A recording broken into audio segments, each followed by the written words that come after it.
Hello दोस्तों, आप सभी का स्वागत है हमारे यूट्यूब चैनल बी टॉपर में। सो फ्रेंड, जैसा कि आप सभी को पता होगा कि हमने यूपी ट्रिपल एससी वीडियो री एग्ज़ाम 2021 के लिए वीडियो एग्ज़ाम 2018 के जो 4 शिफ्ट में पेपर हुआ था वो चारों शिफ्ट का पेपर हम सॉल्व करवा रहे हैं। इससे पहले मैंने एक वीडियो अपलोड किया जिसमें 22 दिसंबर 2018 का फर्स्ट शिफ्ट का पेपर सॉल्व करवाया है।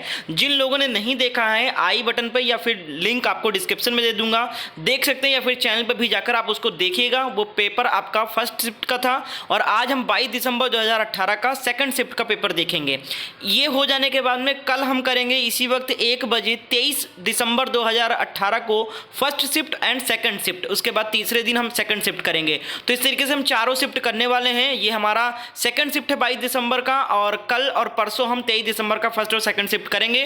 तो वीडियो एग्जाम का जो री एग्जाम होने वाला है दोस्तों, उसकी फुल प्रिपरेशन हमारे चैनल पर कराई जाएगी। इसीलिए हम सबसे पहले जो 2018 में प्रश्न बने थे, जिस तरीके से आया था, वो हम देखेंगे, ताकि जो हमारी गलती हुई थी, जिन चीज़ों को हमने ध्यान नहीं दिया था, जो क्वेश्चन हमें हार्ड लगे थे, उसकी हम तैयारी कर सकें इस बार अच्छे से। तो आइए देखते हैं 22 दिसंबर 2018 के सेकंड शिफ्ट में किस तरीके से वीडियो का क्वेश्चन आया था वीडियो एग्जाम में। चलिए स्टार्ट करते हैं। अगर आपको आंसर पता हो तो आंसर भी करते रहिएगा, और किस का वीडियो एग्जाम 22 दिसंबर 2018 के सेकंड शिफ्ट में पढ़ा था कमेंट करके जरूर बताएगा। आपका किस शिफ्ट में किस डेट को एग्जाम पढ़ा था ये हमें कमेंट करके जरूर बताएगा। वीडियो अच्छा लगे तो लाइक एंड शेयर जरूर कीजिएगा। 500 लाइक का एम रखता हूं, मुझे पता है कि आप लोग जरूर सपोर्ट करेंगे। और चैनल को सब्सक्राइब कर लीजिए भाई। अगर वीडियो एग्जाम 2021 के री एग्जाम में अगर आपको सफलता चाहिए तो हमारे चैनल आपको पल पल के लिए आपको यहां पर तैयारी कराएगी। तो चैनल को सब्सक्राइब करना बिल्कुल ना भूलें। चलिए स्टार्ट करते हैं। तो देखिए यहाँ पर हमारे पास ओरिजिनल पेपर है बिल्कुल। दूसरे चैनल के जो देखा है मैंने, कई सारे चैनल क्या है कि उनको पेपर नहीं मिला ना, तो किसी दूसरे एग्जाम का पेपर वीडियो एग्जाम का बता के करा दे रहे हैं। ठीक है, ये चीज़ मैं बिल्कुल नहीं करने वाला। बिल्कुल ओरिजिनल पेपर। बहुत सारे छात्र मुझे पता है अभी देख के कमेंट करेंगे कि हाँ सर, यही मेरा क्वेश्चन पेपर था, यही सेट मेरा था। ठीक है, आपका कौन सेट था कमेंट करके बताइएगा दोस्तों। ये BH सेट लिया है सेकंड शिफ्ट का 22 दिसंबर का। चलिए स्टार्ट करते हैं। बिल्कुल ओरिजिनल पेपर है। यहाँ पर सिलेबस दिखा दूँ ताकि आप यकीन हो जाए कि ये वीडियो एग्जाम ये देख सकते हैं। आपके 150 प्रश्न 3 सेक्शन से पूछा गया था वीडियो एग्जाम में, हिंदी, रीजनिंग और जीके का। ठीक है, मैथ नहीं पूछा गया था। 150 प्रश्न था, 400 आपका 300 नंबर का पेपर था। चलिए स्टार्ट करते हैं। साथ साथ आंसर आप लोग करते जाइएगा। और अगर आप ये क्वेश्चन पेपर डाउनलोड करना चाहते हैं, या फिर अगर आप जो 22 दिसंबर का फर्स्ट शिफ्ट का पेपर कराया उसको डाउनलोड करना चाहते हैं, तो मैंने अपने वेबसाइट पर अपलोड कर दिया है लिंक। वेबसाइट का डिस्क्रिप्शन बॉक्स में जाइए, उस पर क्लिक कीजिए और डायरेक्ट आप पोर्टल पर चले जाएंगे। वहां पर आप सारे सेट डाउनलोड कर सकते हैं। आगे जितने भी सेट कराऊंगा उनका भी PDF फाइल वहां पर प्रोवाइड कर दूंगा। आप क्वेश्चन पेपर डाउनलोड कर सकते हैं, लिंक वेबसाइट का डिस्क्रिप्शन बॉक्स में। चलिए स्टार्ट करते हैं। तो ये हूबहू क्वेश्चन, यही सेम क्वेश्चन आया था। क्वेश्चन नंबर 1 है, जयदत्त वध किसकी रचना है। क्वेश्चन नंबर 1 क्या था? जयदत्त वध किसकी रचना है, यह प्रश्न पूछा गया था। देखिए क्वेश्चन नंबर 1 का राइट आंसर ऑप्शन सी सही था, मैथिली शरण गुप्त का। अगला प्रश्न है क्वेश्चन नंबर 2 है, निम्नलिखित में से छायावादी रचनाकार कौन है। 4 ऑप्शन दिया गया था, इसमें पूछा गया था निम्नलिखित में से छायावादी रचनाकार कौन है। तो क्वेश्चन नंबर 2 का राइट आंसर आपका ऑप्शन सी से हो जाएगा। 2 का भी सी सही हो जाए, सुमित्रानंद पंत सी सही था इसका। ठीक है, अगला प्रश्न क्वेश्चन नंबर 3 है। देखिए हिंदी साहित्य को कितने कालखंडों में विभक्त किया गया है। क्वेश्चन नंबर 3 का राइट आंसर दें। और मैं बताना चाहूंगा ये क्वेश्चन का आंसर मैं अपने तरफ से नहीं दे रहा हूं ताकि गलती ना हो। ठीक है, मैं जो आयोग द्वारा आंसर की जारी किया गया है वही आंसर की के मैं आपको आंसर्स बता रहा हूं। तो नो डाउट यहाँ पर 100% आंसर सही होने वाले हैं आपके। ठीक है, जो मैं बताऊंगा। क्वेश्चन नंबर 3 है, हिंदी साहित्य के कितने कालखंडों में विभक्त किया गया है। तो 3 का राइट आंसर ऑप्शन बी सही है, 4 खंडों में। अगला प्रश्न था क्वेश्चन नंबर 4, मच्छरों के प्रकोप के संबंध में शिकायत पत्र लिखना हो तो किसे लिखेंगे। क्वेश्चन नंबर 4 का जो राइट आंसर है ऑप्शन ए से हो जाएगा, माननीय स्वास्थ्य अधिकारी को। आगे बढ़ते हैं, क्वेश्चन नंबर 5 देखते हैं क्या पूछा गया था। क्वेश्चन नंबर 5 पूछा गया था, जिनका उच्चारण स्वतंत्रता से होता है और जो व्यंजन के उच्चारण से सहायक हैं होते हैं उसे क्या कहते हैं। बहुत ईजी प्रश्न था। क्वेश्चन नंबर 6 का आंसर दें आप लोग। अगर पता है आंसर तो मेरे आंसर बताने से पहले करें आंसर। क्वेश्चन नंबर 5 का जो राइट आंसर था आपका ऑप्शन बी सही था दोस्तों, स्वर कहते हैं। आगे बढ़ते हैं क्वेश्चन नंबर 6 की तरफ। क्वेश्चन नंबर 6 है, देखिए यहाँ पर कुछ वर्ण दिए गए हैं, छोटी ई, बड़ी, चा, छा, जा, झा, आ। आदि का उच्चारण किससे होता है? 6 का आंसर देना था। 6 का जो राइट आंसर है ऑप्शन सी से दोस्तों, तालव्य से।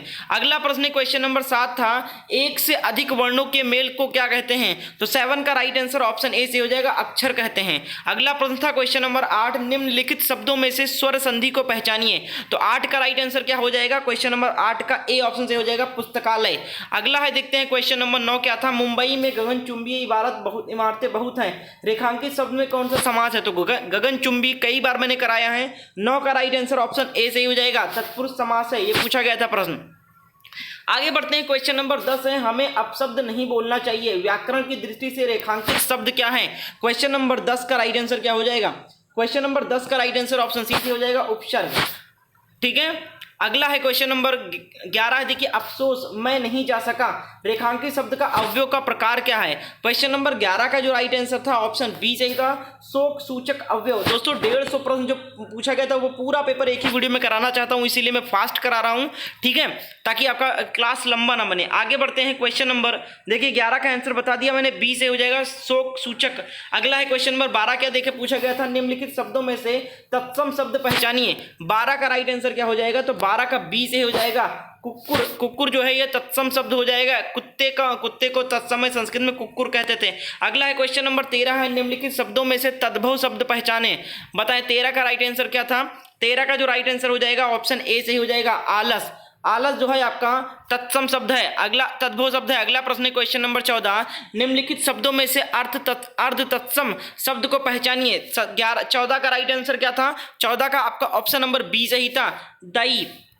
अगला प्रश्न क्वेश्चन नंबर 15 है, निम्नलिखित शब्दों में से विदेशी शब्द को पहचानिए। क्वेश्चन नंबर 15 का जो राइट आंसर था ऑप्शन ए सही था, ग्लास। अगला प्रश्न क्वेश्चन नंबर 16 था, निम्नलिखित विशेषणों में से संज्ञा को पहचानिए। 16 का जो राइट आंसर है आपका ऑप्शन डी सही है, अनुशासन। अगला प्रश्न देखते हैं, क्वेश्चन नंबर 17 है, आपकी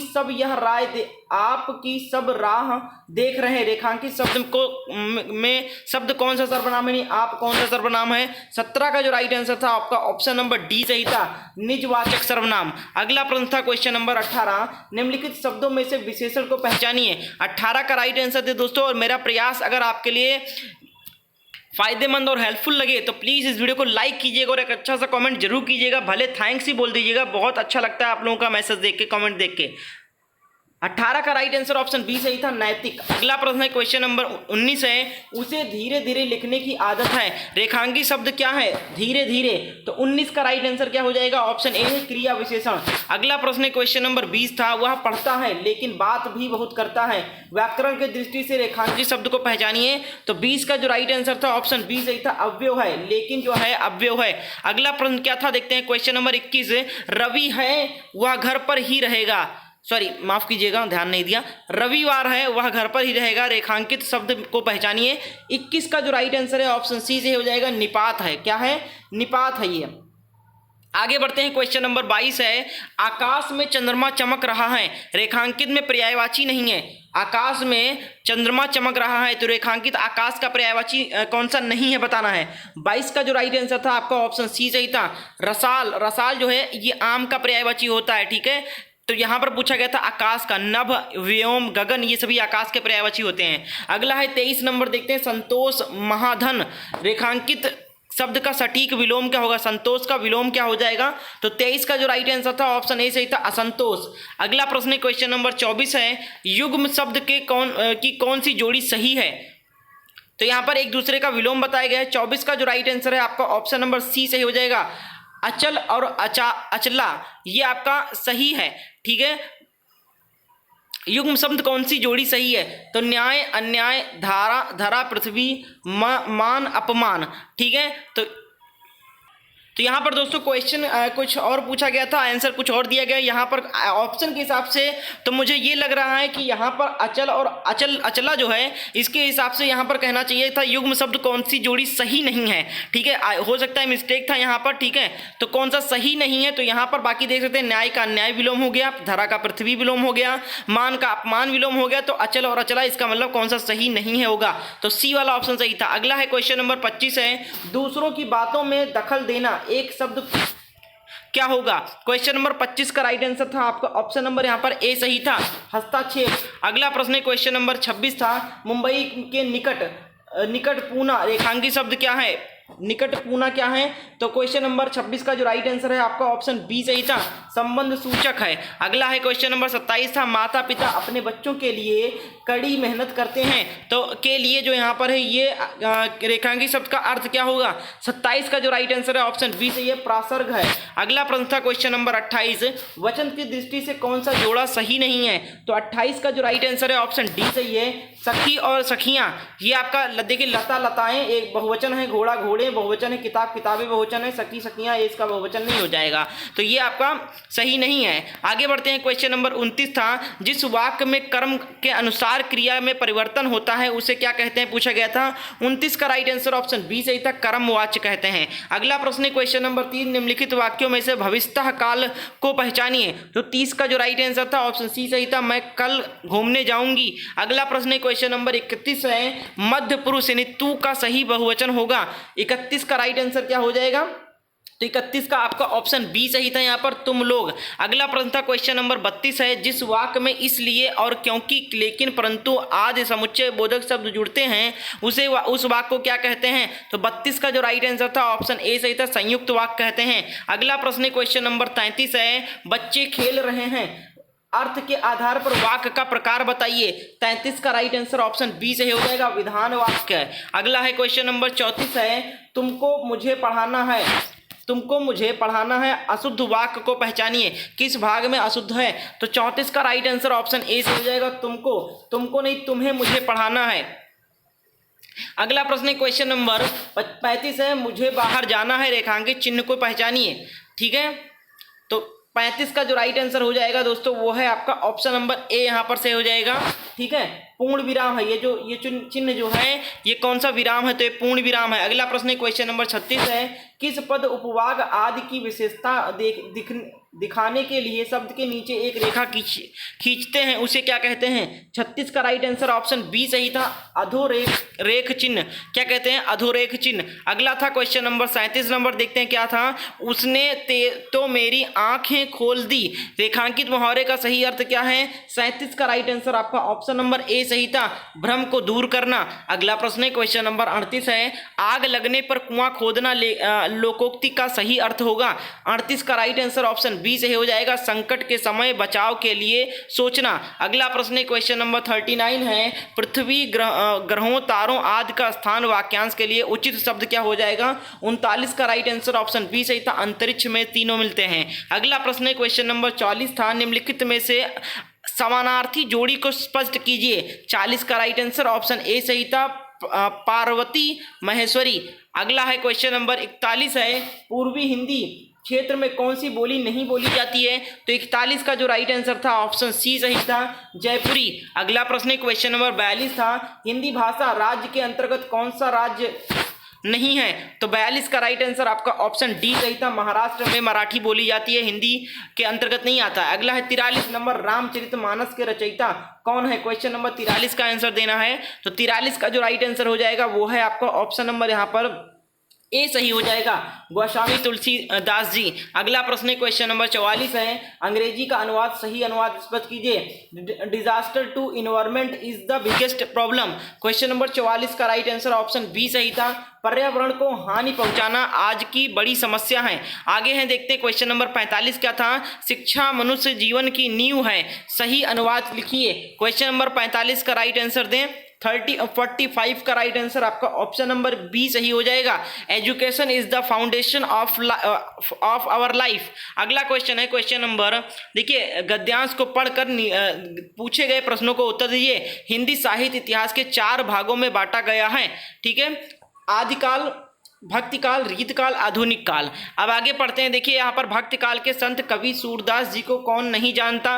भक्तिकाल के कृष्ण पोषक, तो इसको हम स्किप करते हैं, इसके हम क्वेश्चन दिखा देते हैं आपको सीधा। ठीक है, हिंदी साहित्य के इतिहास को कितने भागों में बांटा गया, तो साफ साफ ऊपर ही बताया गया 4 भागों में बांटा गया है, तो 46 का आपका बी ऑप्शन सही हो जाएगा। अगला था क्वेश्चन नंबर 47, सूरदास जी कौन से काल के संत कवि थे, तो 47 का राइट आंसर गद्यांश में मिल जाता। अब मैं आंसर बता दे रहा हूँ, ए ऑप्शन भक्ति काल के। अगला प्रश्न था क्वेश्चन नंबर 48, निम्नलिखित रचनाओं में से कौन सी रचना सूरदास जी की नहीं है, तो 48 का जो राइट आंसर है वो है आपका ऑप्शन नंबर ए से हो जाएगा, रामायणी, ये सूरदास जी की नहीं है। अगला था क्वेश्चन नंबर 49, सूरदास के पदों में कौन सा रस नहीं पाया जाता, तो 49 का राइट आंसर ऑप्शन डी से हो जाएगा, भयानक रस। अगला और अंतिम प्रश्न था हिंदी सेक्शन में, आधे अधूरे किस विधा की रचना है, क्वेश्चन नंबर 50 का जो राइट आंसर था ऑप्शन सी से था, नाटक का। तो इस तरीके से दोस्तों हमने हिंदी के 50 प्रश्न किए हैं जो वीडियो एग्जाम में पूछा गया था 22 दिसंबर के सेकंड शिफ्ट में। ठीक है, आपका कौन से शिफ्ट में पेपर हुआ था, कौन सा सेट था, अगर याद है कौन से शिफ्ट में हुआ था, किस डेट को, ये जरूर बताएं कमेंट बॉक्स में। वीडियो जिन लोगों ने अभी तक लाइक नहीं किया प्लीज वीडियो को लाइक कर दें, और क्वेश्चन पेपर को डाउनलोड करने के लिए हमारी वेबसाइट का लिंक डिस्क्रिप्शन में दिया है, वहां पर विजिट करें और डाउनलोड कर सकते हैं। चलिए अब हम सेक्शन सॉल्व करते हैं, जीके का सेक्शन नहीं, ये रीजनिंग का है, जनरल इंटेलिजेंस। तो जी रीजनिंग का हम फटाफट देख लेते हैं कैसे क्वेश्चन थे, और आप जब क्वेश्चन पेपर डाउनलोड कर सकते हैं वहां से इसको सॉल्व कर सकते हैं। मैं इसको सॉल्व नहीं करूंगा, क्वेश्चन दिखाऊंगा। देख सकते हैं यहाँ पर ब्लड रिलेशन से क्वेश्चन पूछा गया था, इनको सॉल्व करना है तो पीडीएफ फाइल वेबसाइट पर दे दिया है, डाउनलोड कर ले आंसर की के साथ में, आप वहां पर इसको सॉल्व कर सकते हैं। देखिए 52 नंबर है, किस त्रुटि का कपास, तो यहाँ पर दोस्तों दिशा से प्रश्न था और वेन आरेख से प्रश्न है। ठीक है, कम से कम 2 समाचार पत्र कितने परिवार खरीदते हैं, ये आपका वेन आरेख से हो जाएगा। देन आपका कितने परिवार की, यहाँ पर इससे प्रश्न था 4-5 प्रश्न, तो वेन आरेख वगैरह बहुत अच्छे तैयार कर ले, 4-4 5-5 प्रश्न एक ही क्वेश्चन से यहाँ पर था। फिर आगे बढ़ते हैं, देखते हैं यहाँ पर क्या था, तालिका से प्रश्न आया था, तालिका इस बार अच्छे तैयार करना, यहीं सारे बच्चे चूके थे। केवल जीके और जीके तो ठीक ठाक था, लेकिन रीजनिंग में बहुत ज़्यादा दिक्कतें आ गई थी। ठीक है, आगे देखते हैं यहाँ पर तालिका से था, तालिका के बाद में यहाँ पर और नीचे आएंगे तो कथन निष्कर्ष, बहुत इंपॉर्टेंट टॉपिक था कथन निष्कर्ष। ठीक है, फिर यहाँ पर देख सकते हैं कथन निष्कर्ष में आप कई सारे प्रश्न पूछे गए थे, तो इस तरीके से वीडियो एग्जाम में रीजनिंग का प्रश्न आया था। और रीजनिंग में आपको कहाँ पे चूके थे ये आप जरूर बताएं, किस टॉपिक के प्रश्न नहीं हल कर पाए थे। मुझे लगता है जहाँ तक कथन निष्कर्ष और तालिका ये सारे प्रश्न नहीं कर पाए थे। फिर देख सकते हैं यहाँ पर पोजीशन से क्वेश्चन आया था। फिर आप लोग यहाँ पर देख सकते हैं अल्फाबेट सीरीज से प्रश्न आया था। फिर यहाँ पर देख सकते हैं कि आपका सिमिलरिटी से प्रश्न आया था। फिर आप देख सकते हैं कोडिंग डिकोडिंग से क्वेश्चन थे। तो यहाँ पर टोटल जितने भी टॉपिक हैं आपके रीजनिंग में सभी से प्रश्न पूछे गए थे। फिर यहाँ पर देख सकते हैं सिंबल से प्रश्न आया था। फिर आप लोग यहाँ पर देख सकते हैं डिग्री वगैरह से भी प्रश्न थे, और आपका वेन आरेख से भी बहुत सारे प्रश्न थे। फिर यहाँ पर देख सकते हैं आपके आकृति से कई सारे प्रश्न थे, और तालिका से देख सकते हैं कई सारे प्रश्न आए थे। ये आप क्वेश्चन पेपर डाउनलोड कर लें, वहाँ से इसको सॉल्व कर सकते हैं। सॉल्व कराऊंगा तो बहुत टाइम लग जाएगा। मेरा पर्पस है केवल आपको क्वेश्चन पेपर दिखाना, रिमाइंड कराना कि किस टॉपिक से प्रश्न बार बार पूछे गए थे और मैं किसमें फंस गया था। तो आगे बढ़ते हैं, अब हम जीके पर आ जाते हैं। ठीक है, जीके का फटाफट सॉल्व करते हैं। सामान्य जानकारी के 50 प्रश्न 101 नंबर से स्टार्ट हो रहा है। इस तरफ हिंदी इंग्लिश में दिया गया, इस तरफ हिंदी में दिया गया है। जिनको हिंदी में समझते हैं इंग्लिश में पढ़ सकता है क्वेश्चन, आंसर सेम रहेगा। क्वेश्चन नंबर 101 पूछा गया था, किसानों को लाभ पहुंचाने हेतु कृषि उपज के सहकारी विपणन को बढ़ावा देने के उद्देश्य में से निम्नलिखित में से किस को स्थापित किया गया, तो 101 का जो राइट आंसर था ऑप्शन ए सही था यहाँ पर। ठीक है, नाफेड को। अगला है क्वेश्चन नंबर 102 था, डैश डैश कृषि की ग्रीन हाउस का एक तरीका है, यहाँ जहाँ उन्नत ग्रीन हाउस प्रौद्योगिकी जैसी हाइड्रोपोनिक्स और एरोपोनिक्स का उपयोग करके शहरों को बहुमंजिला इमारतों के अंदर वाणिज्यिक रूप से व्यवहार्य फसलों की खेती की जाती है। तो क्वेश्चन नंबर 102 का जो राइट आंसर था आपका ऑप्शन ए सही था, लंबवत खेती। देख सकते हैं इस तरीके से क्वेश्चन पूछे गए थे। 103 नंबर है, ज्ञान प्राप्त करने के बाद गौतम को किस रूप में जाना जाने लगा। 103 का जो राइट आंसर था दोस्तों, अगर पता है तो आंसर करें। 103 का बी सही हो जाएगा, बुद्ध के रूप में। अगला प्रश्न क्वेश्चन नंबर 104 था, सम्राट अशोक का कौन सा शिलालेख कलिंग पर उनके विजय का उल्लेख करता है। क्वेश्चन नंबर 104 का जो राइट आंसर था दोस्तों आपका ऑप्शन नंबर यहाँ पर डी सही हो जाएगा, 13वें। अगला प्रश्न क्वेश्चन नंबर 105 है। क्वेश्चन नंबर 105 देखिए क्या कहा, हड़प्पा सभ्यता के एक हिस्से लोथल की खुदाई की खोज किसने की थी। क्वेश्चन नंबर 105 का राइट आंसर ऑप्शन सी से हो जाएगा, एस.आर. राव ने। अगला प्रश्न था क्वेश्चन नंबर 106, महाभारत में वर्णित कुरुक्षेत्र की लड़ाई कितने दिन तक लड़ी गई थी। क्वेश्चन नंबर 106 का जो राइट आंसर था ऑप्शन बी सही था, 18 दिन तक। अगला प्रश्न क्वेश्चन नंबर 107 है, कनिष्क प्रथम के शासनकाल के दौरान कौन सा प्रसिद्ध आयुर्वेद विद्वान रहता था। तो क्वेश्चन नंबर 107 का जो राइट आंसर है वो है आपका ऑप्शन सी सही था, चरक। अगला प्रश्न था क्वेश्चन नंबर 108, तारीख फिरोज शाही के लेखक कौन है? क्वेश्चन नंबर 108 का राइट आंसर क्या था? ए ऑप्शन सही था, जियाउद्दीन बर्नी। अगला प्रश्न था क्वेश्चन नंबर 109, निम्न में से किन्होंने 1857 के सिपाही विद्रोह को विद्रोह नहीं कहा? 109 का right answer option number B सही था, कार्ल मार्क्स ने। अगला प्रश्न क्वेश्चन नंबर 110 है, मुस्लिम लीग के लाहौर सत्र के में पाकिस्तान की मांग डैश डैश में की गई थी? तो 110 का जो राइट आंसर है आपका ऑप्शन नंबर सी सही हो जाएगा, 1940 में। अगला प्रश्न क्वेश्चन नंबर 111 है, भारत के में वंदे मातरम पत्रिका की स्थापना किन्होंने की? क्वेश्चन नंबर 111 का राइट आंसर ऑप्शन सी से हो जाएगा, अरविंद घोष ने। अगला प्रश्न क्वेश्चन नंबर 112 था, 1857 के विद्रोह में प्रसिद्ध नेताओं में से एक तात्या टोपे के भी नाम से जाना जाता है, को अंग्रेजों ने 1859 में डैश डैश में फांसी दी थी? क्वेश्चन नंबर 112 का राइट आंसर ऑप्शन बी से हो जाएगा, शिवपुरी में। अगला प्रश्न था 113 नंबर, चंद्रमा का आकार पृथ्वी के आकार का डैश डैश लगभग है? कितना लगभग है बताना। 113 का राइट आंसर क्या हो जाएगा? 113 का आपका ऑप्शन नंबर यहाँ पर बी सही हो जाएगा, ठीक है, 1/4वां। अगला प्रश्न क्वेश्चन नंबर 114 था, नासा के अनुसार सूर्य के बाद पृथ्वी के निकटतम सितारा कौन सा है? क्वेश्चन नंबर 114 का राइट आंसर ऑप्शन सी सही था दोस्तों, यहाँ पर प्रोक्सिमा सेंचुरी। अगला है क्वेश्चन नंबर 115 है, रोहतांग दर्रा भारत के किस राज्य में स्थित है? क्वेश्चन नंबर 115 का राइट आंसर आपका ऑप्शन नंबर ए से ही हो जाएगा, हिमाचल प्रदेश में। अगला प्रश्न था क्वेश्चन नंबर 116 था, कौन सा जलकाय अंडमान द्वीपों को निकोबार द्वीपों से अलग करता है? 116 का राइट आंसर बताना है। 116 का जो राइट आंसर था दोस्तों वो था आपका ऑप्शन नंबर यहाँ पर डी सही था, 10 डिग्री चैनल। आगे था क्वेश्चन नंबर 117, पटाखा किस देश की मुद्रा है? क्वेश्चन नंबर 117 का राइट आंसर आपका ऑप्शन नंबर कौन सा सही हो जाएगा? सी सही हो जाएगा, मकाऊ। अगला प्रश्न है क्वेश्चन नंबर 118 है, भारत में दुनिया के कुल आबादी का लगभग डैश प्रतिशत है? तो 118 का राइट आंसर क्या था आपका? ऑप्शन नंबर डी यहाँ पर सही था, ठीक है, 17% है भारत पूरी दुनिया का। अगला प्रश्न है क्वेश्चन नंबर 119 है, देखते हैं 119 का राइट आंसर क्या हो जाएगा। वह कौन सा सर्वोच्च पर्वत शिखर है जो पूरी तरह से भारत में स्थित है? 119 का राइट आंसर ऑप्शन बी सही था, नंदा देवी। चलिए आगे बढ़ते हैं, क्वेश्चन नंबर 120 क्या था? देखिए 120 नंबर प्रश्न था, नीलम संजीव रेड्डी भारत के डैश डैश राष्ट्रपति थे? नीलम संजीव रेड्डी भारत के कौन से राष्ट्रपति थे? 120 का राइट आंसर क्या था? 120 का बी ऑप्शन से हो जाएगा, 6वें राष्ट्रपति थे। अगला था क्वेश्चन नंबर 121 है, भारत के राष्ट्रपति द्वारा चरित्र को बदले बिना सजा की मात्रा को कम करना अनुच्छेद 72 को डैश डैश क्या कहते हैं? 121 का राइट आंसर क्या हो जाएगा? 121 का जो राइट आंसर था ऑप्शन सी सही था, क्षमादान कहते हैं। अगला प्रश्न है क्वेश्चन नंबर 122 है, भारतीय संविधान के किस अनुच्छेद के तहत उपराष्ट्रपति का चुनाव होता है? 122 का जो राइट आंसर था दोस्तों वो था आपका ऑप्शन नंबर यहाँ पर सी सही था, अनुच्छेद 66। अगला प्रश्न है क्वेश्चन नंबर 123 है, भारतीय संविधान का भाग द्वितीय किससे संबंधित है? 123 का जो राइट आंसर था दोस्तों ऑप्शन ए सही था, नागरिकता से। अगला प्रश्न था क्वेश्चन नंबर 124, कौन सी अनुसूची के तहत अनुसूचित क्षेत्रों और अनुसूचित जनजातियों के प्रशासन और नियंत्रण के लिए प्रावधान किए गए हैं? 124 का राइट आंसर ऑप्शन बी सही था, 5वीं अनुसूची। आगे बढ़ते हैं, क्वेश्चन नंबर 125 है, पंचायती राज को पहली बार 2 अक्टूबर 1959 को डैश डैश जिले में पेश किया गया था? 125 का राइट आंसर क्या था? 125 का सी से हो जाएगा, नागौर जिले में। अगला प्रश्न है क्वेश्चन नंबर 126 है, निम्न में से कौन सा वेब ब्राउजर नहीं है? तो बहुत इजी क्वेश्चन है, जितने भी छात्र हैं सभी लोग आंसर करके बताएंगे। 126 का जो राइट आंसर था ऑप्शन ए सही था, गूगल, ठीक है। क्या हो जाएगा? नहीं, गूगल नहीं। यहाँ पर 126 का जो राइट आंसर था वो था नेट स्केप, ठीक है। बाकी गूगल भी एक सर्च इंजन है, वेब ब्राउज़र है, फॉर फायरफॉक्स, मोजिल्ला, ठीक है, और माइक्रोसॉफ्ट एज भी है। आगे बढ़ते हैं, क्वेश्चन नंबर 127 था, निम्न में से कौन सा अस्थायी मेमोरी या अस्थिर मेमोरी के रूप में जाना जाता है? तो कंप्यूटर के भी कई सारे प्रश्न पूछे जाते हैं वीडियो एग्जाम में। 127 का राइट आंसर आपका ऑप्शन नंबर ए सही हो जाएगा, रैम।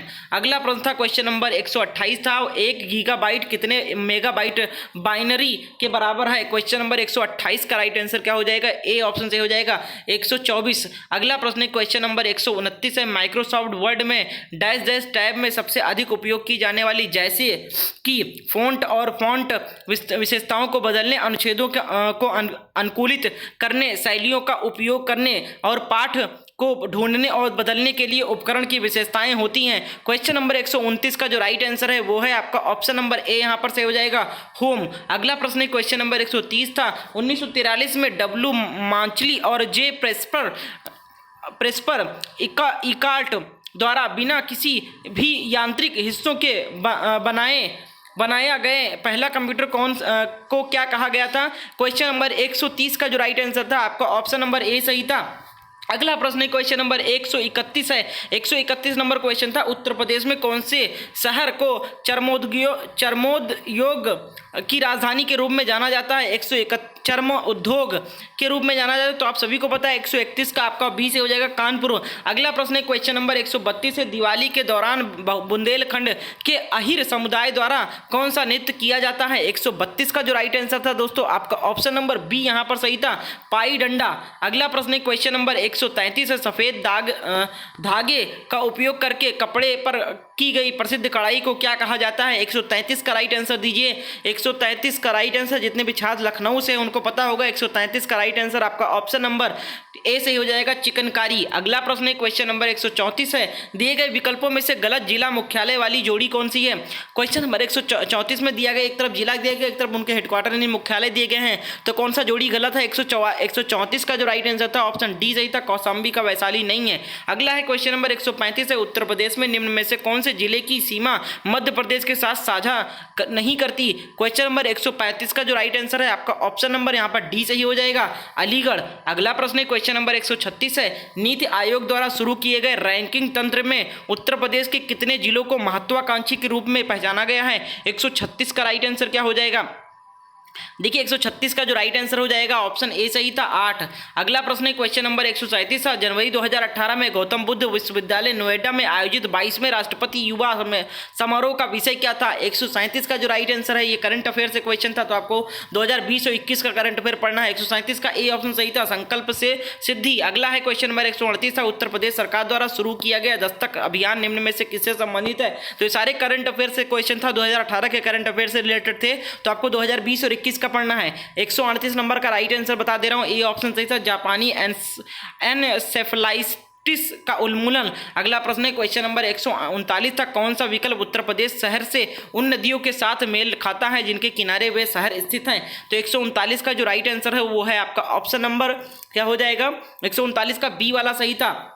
अगला प्रश्न है क्वेश्चन नंबर 140 था। जुलाई 2018 के स्थिति अनुसार उत्तर प्रदेश में सबसे लंबी ऊंचाई वाली सड़क कहां से कहां तक फैली हुई है? क्वेश्चन नंबर 140 का राइट आंसर ऑप्शन बी सही है दोस्तों। यहां पर यूपी गेट से गाजियाबाद में राजनगर विस्तार तक। तो ये सारे करंट अफेयर के क्वेश्चन थे। क्वेश्चन नंबर 141 है। भारत में किस सिक्कों की ढलाई का एकमात्र अधिकार किसके पास है? क्वेश्चन नंबर 141 का राइट आंसर दीजिए। 141 का राइट आंसर ऑप्शन सी सही था, भारत सरकार के पास। अगला प्रश्न है क्वेश्चन नंबर 142 है। जनगणना 2011 के अनुसार भारत का तीसरा सबसे अधिक आबादी वाला राज्य कौन सा है? क्वेश्चन नंबर 142 का जो राइट आंसर है दोस्तों, ये आपका वीडियो एग्जाम में भी पूछा गया था, सॉरी माफ कीजिएगा, यानी कि कनिष्ठ सहायक एग्जाम में 2019 का एग्जाम जो 4 जनवरी 2020 को हुआ था उसमें भी पूछा गया था। 142 का राइट आंसर ऑप्शन यहाँ पर कौन सा सही हो जाएगा? तो यहाँ पर देखिए, यहाँ पर एक ध्यान दीजिए, यहाँ पर तीसरा पूछा गया, ठीक है। और जो कनिष्ठ सहायक में पूछा गया था वो पूछा गया जनगणना 2011 के अनुसार भारत का सबसे अधिक जनसंख्या वाला राज्य कौन सा है? पहला पर तो महाराष्ट्र था और तीसरे पे यहाँ पर बिहार है, ठीक है। अगला प्रश्न है क्वेश्चन नंबर यहाँ पर 143 है। भारत में बैंकिंग लोकपाल के बारे में कौन सा कथन सही है? तो क्वेश्चन नंबर 143 का जो राइट आंसर था वो था आपका ऑप्शन ए सही था यहाँ पर। अगला प्रश्न क्वेश्चन नंबर 144 है। 16-17 जुलाई 2018 को मस्कट में आयोजित भारत ओमान संयुक्त व्यापार परिषद के 8वें सत्र का नेतृत्व किसने किया? क्वेश्चन नंबर 144 का राइट आंसर करंट अफेयर से क्वेश्चन था, ए ऑप्शन सुरेश प्रभु ने। अगला प्रश्न देखते हैं क्वेश्चन नंबर यहाँ पर क्वेश्चन नंबर 145 है। उस योजना का नाम क्या नाम है जिसके उद्देश्य घरेलू उपभोक्ताओं को एलईडी बल्ब प्रदान करना है? तो 145 का जो राइट आंसर था वो था आपका ऑप्शन नंबर ए यहाँ पर सही था, उज्ज्वला योजना, ठीक है। आगे बढ़ते हैं क्वेश्चन नंबर 146 देखते हैं क्या था। 146 नंबर था महिला एकल विबलंडन टेनिस खिताब 2018 किसने जीता? तो ये वैसा उस वक्त जितने भी एग्जाम हुए थे वो दोनों सब में पूछा गया था, महिला और पुरुष दोनों में, ठीक है। तो 146 का जो राइट आंसर है ऑप्शन ए सही था दोस्तों यहाँ पर, ठीक है, एंजेलिक कर्बे। अगला है क्वेश्चन नंबर 147 था, जुलाई 2018 में बैंकॉक में आयोजित Thailand open world tour super 500 badminton tournament महिला एकल किसने जीता? क्वेश्चन नंबर 147 का राइट आंसर ऑप्शन ए सही था, नोजोमी ओकुहारा। अगला है क्वेश्चन नंबर 148 था, फ्रांस के रूस में 2018 फीफा जीत के बाद खिलाड़ी और प्रबंधक के रूप में विश्व कप जीतने वाली तीसरा व्यक्ति कौन था बन गया था? तो 148 का राइट आंसर ऑप्शन सी सही था दोस्तों यहाँ पर। अगला प्रश्न था क्वेश्चन नंबर 149, भारत में आमों का सबसे बड़ा उत्पादक राज्य कौन सा है? 149 का राइट आंसर देना है, 149 का सही उत्तर, 149 का जो राइट आंसर था ऑप्शन डी यहाँ पर सही था दोस्तों, उत्तर प्रदेश। अगला और अंतिम प्रश्न था दोस्तों क्वेश्चन पेपर का, देखिए APEDA का विस्तृत रूप क्या है? तो 150 का राइट आंसर ऑप्शन डी सही था दोस्तों यहाँ पर, यानी proceed food product export development authority. तो ये था आपका 22 दिसंबर सेकंड शिफ्ट का पेपर था वीडियो एग्जाम 2018 का। आपको कैसा लगा जरूर बताइएगा, और इसका पेपर डाउनलोड करना है तो हमारे वेबसाइट का लिंक डिस्क्रिप्शन में दिया, वहाँ अपलोड है, आप डाउनलोड कर सकते हैं। कल वाला पेपर भी, नहीं फर्स्ट शिफ्ट का भी और सेकंड शिफ्ट का भी, बाकी 23 सितंबर का सेकंड शिफ्ट का वीडियो अपलोड होगा, उसके बाद में आप वहाँ से डाउनलोड कर सकते हैं। तो चैनल को सब्सक्राइब कर लीजिए, वीडियो कैसा लगा जरूर बताइएगा दोस्तों, अगर हेल्पफुल लगे तो प्लीज़ दोस्तों को शेयर कीजिए, और कमेंट में जरूर बताइएगा कि आपका कौन सा डे और कौन से शिफ्ट में पेपर था। तो मिलते हैं नेक्स्ट डे इस वीडियो में, और आपने अगर कल फर्स्ट शिफ्ट का पेपर नहीं देखा तो जाइए चैनल पर जरूर देखिए। Thank you so much.